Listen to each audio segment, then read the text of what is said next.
Lorsqu'une personne vous rabaisse ou vous traite avec mépris, ce n'est jamais insignifiant. Ce n'est jamais une simple phrase lancée au hasard. Ce n'est jamais juste de l'humour. C'est toujours une épreuve. Une épreuve de limite, une épreuve de valeur, une épreuve de positionnement. Et la majorité des gens échouent à cette épreuve sans même en avoir conscience. Pourquoi ? Parce qu'ils répondent exactement comme on s'attend à ce qu'ils le fassent.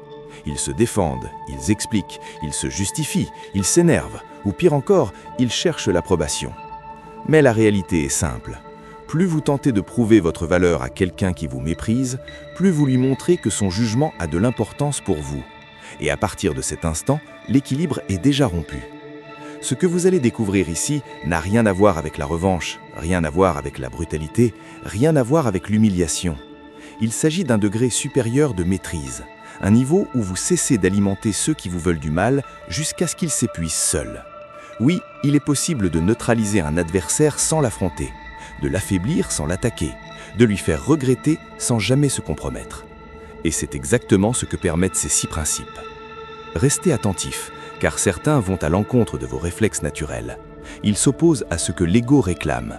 Mais ce sont précisément ceux qui donnent les meilleurs résultats. Vous allez comprendre pourquoi, sur le plan psychologique, les personnes qui appliquent ces règles finissent toujours par inspirer le respect, même de ceux qui les rejetaient au départ. Commençons. Principe numéro 1. Coupez toute réaction émotionnelle. C'est le plus difficile et pourtant le plus puissant. Lorsqu'une personne vous attaque, vous provoque ou vous rabaisse, le sujet apparent n'est presque jamais le vrai problème. Ce n'est qu'un prétexte. Son objectif réel est ailleurs. Déclencher une réaction émotionnelle chez vous. Pourquoi ?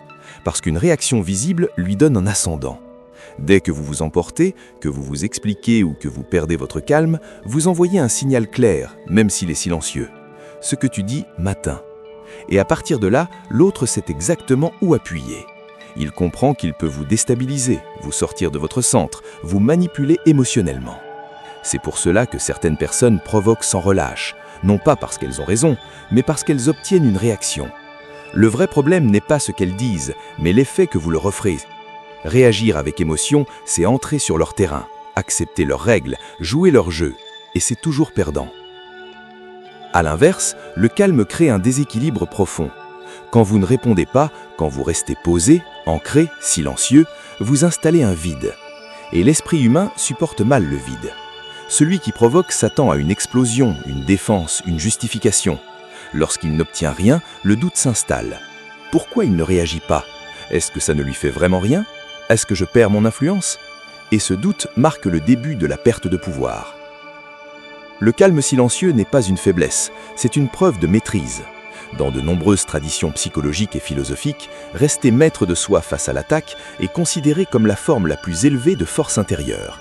Pourquoi ? Parce que celui qui gouverne ses émotions contrôle la situation. Observez les relations humaines autour de vous. Qui sont les personnes spontanément respectées ? Pas celles qui explosent au moindre désaccord, pas celles qui veulent avoir raison à tout prix, mais celles qui restent centrées, parlent peu et choisissent leur moment. Le calme impose une présence. En restant serein face à l'agressivité, vous envoyez un message très clair. Je ne me sens pas menacé, je n'ai rien à prouver, je ne participe pas à cette agitation. Et ce message est perçu, même inconsciemment. Les observateurs voient qui perd le contrôle et qui conserve sa dignité. Et sans un mot, le respect commence à changer de camp. Attention cependant, ne pas réagir émotionnellement ne signifie pas tout accepter. Ce n'est ni s'effacer, ni se soumettre, ni nier ce que vous ressentez. C'est choisir le bon timing, la bonne posture, la bonne stratégie. Réagir à chaud, c'est offrir une victoire gratuite. Répondre calmement, plus tard si nécessaire, c'est reprendre la main. Il existe une différence majeure entre le silence passif et le silence stratégique.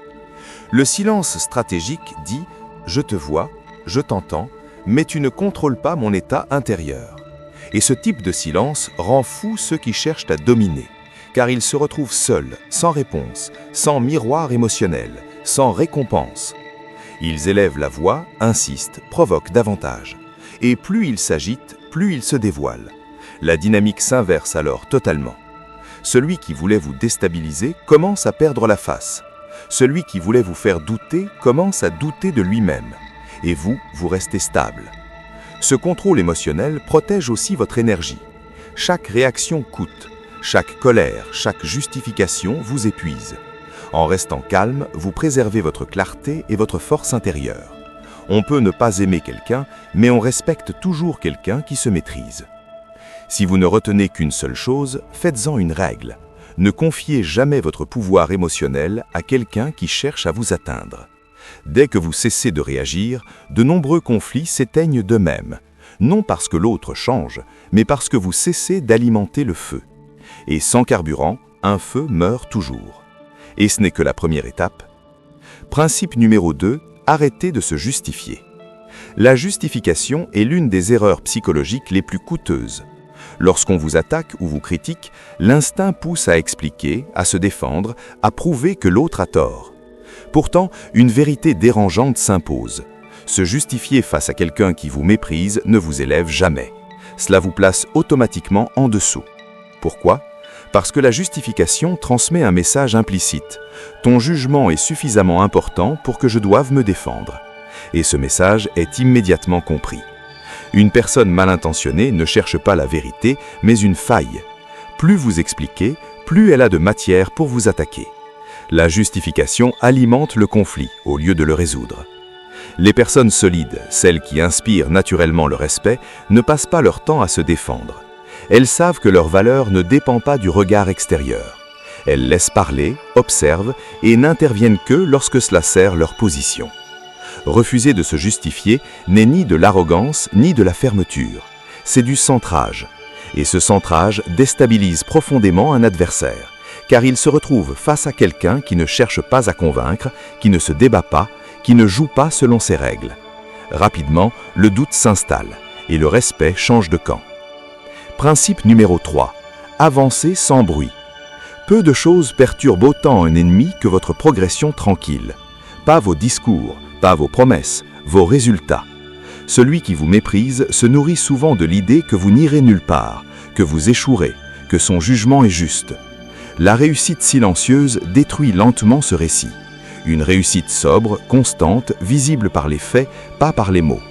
Chaque avancée non revendiquée fragilise son mépris.